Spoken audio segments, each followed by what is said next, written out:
The alarms on the Starship Horizon 5 echoed like metal thunder. Red lights flashed across the long corridor as soldiers ran to their stations. But in the center of that chaos stood one man, Evan Reed, a quiet human engineer who never expected danger to find him. He had only one job: repair the ship's damaged power core after the sudden energy surge. But he didn't know that the powerful shock wave came from something far stranger, something living. The crew did not know that an alien pod drifted into their ship's hull during the night cycle. They did not know that the pod carried someone important. Someone the galaxy feared. Someone the galaxy worshipped. They did not know that she was inside. But Evan was the first to see her. When he opened the sealed chamber, cold mist rushed out like breath from a frozen giant. The pod split open with a sharp hiss. And then she stepped out. Tall. Elegant. Glowing silver skin. Eyes like purple fire. Wearing royal markings across her arms. She was beautiful, but in a dangerous, impossible way.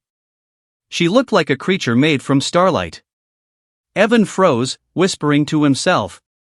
This can't be real. The alien woman stared back at him with an expression he couldn't read. Calm. Sharp. And a little confused. For one long moment, everything was silent.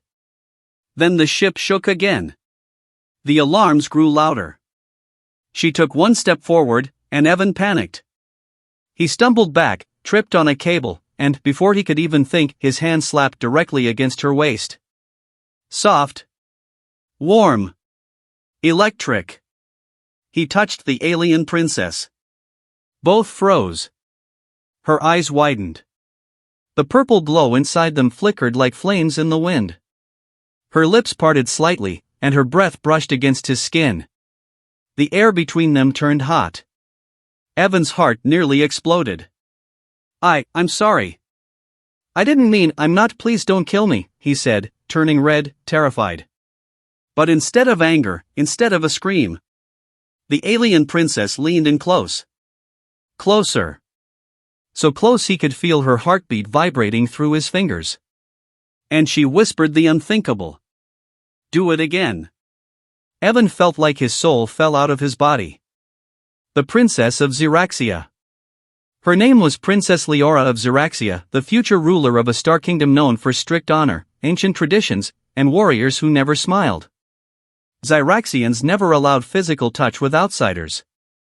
Even their own people had strict rules. Touch was sacred. Touch was a bond. Touch meant trust, and sometimes more. Evan had broken every rule of their culture in 1 second. But instead of rage, Princess Leora seemed curious.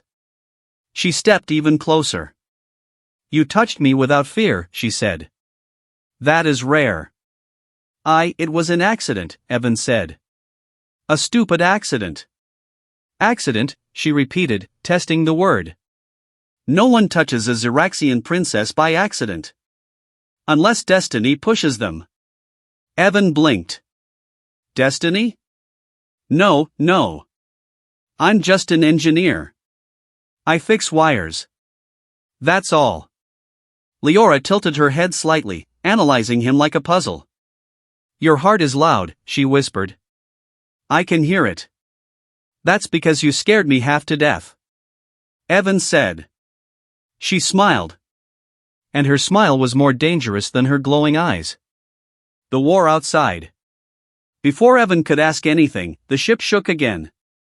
A voice screamed over the speakers. Captain, to all crew, Xeraxian warships surrounding us. We are locked in a tractor beam. Repeat, we are locked. The message cut suddenly.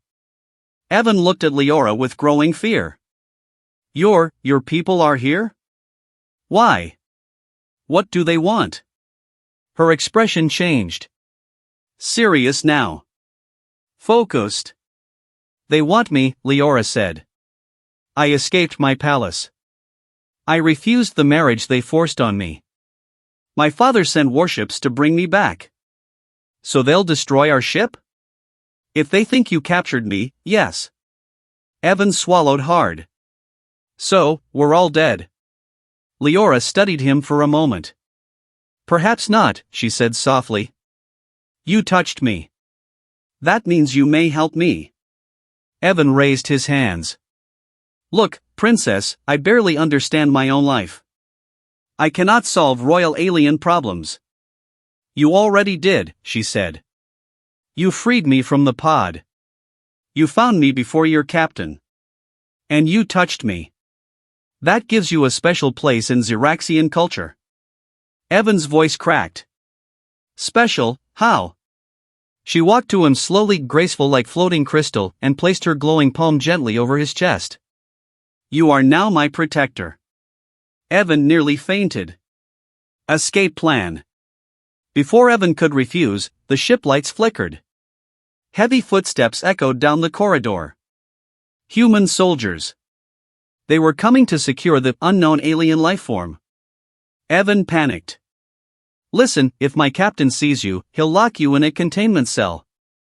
If your people cage me, Leora said, my people will turn this ship to dust. Evan grabbed her hand.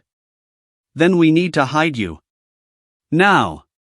She seemed surprised by the touch, but this time, she didn't pull away.